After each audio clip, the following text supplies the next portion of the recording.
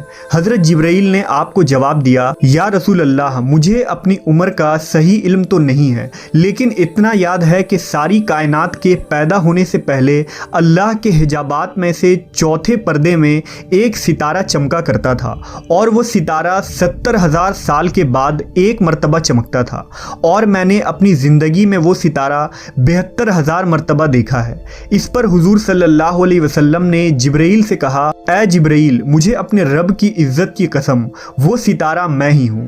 اس روایت کو علی بن برہان حلبی نے اپنی کتاب سیرت حلبیہ میں نقل کیا ہے، لیکن اس کی کوئی سند نہیں ملتی، لہذا اکثر علماء اس روایت کو موضوع قرار دیتے ہیں۔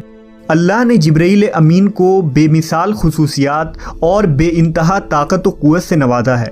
انجیل و توریت میں حضرت جبرائیل کو گبریل کے نام سے ذکر کیا گیا ہے۔ کتاب دانیال اور لوکا میں حضرت جبرائیل کے متعلق تفصیلی ذکر موجود ہے۔ مشہور فلسفی ابن سینا نے حضرت جبرائیل کے ذات کے متعلق اپنی تحریر میں ایک لمبی بحث کی ہے اور یہ ثابت کرنے کی کوشش کی ہے کہ حضرت جبرائیل دیگر فرشتوں کی طرح نہیں، بلکہ انہیں روح کے ساتھ عقل بھی عطا کی گئی ہے جس کی کیفیت ماورا ہے۔ جبرائیل امین کے اندر وہ صلاحیتیں ہیں جو ایک عام فرشتے کے اندر موجود نہیں ہوتی۔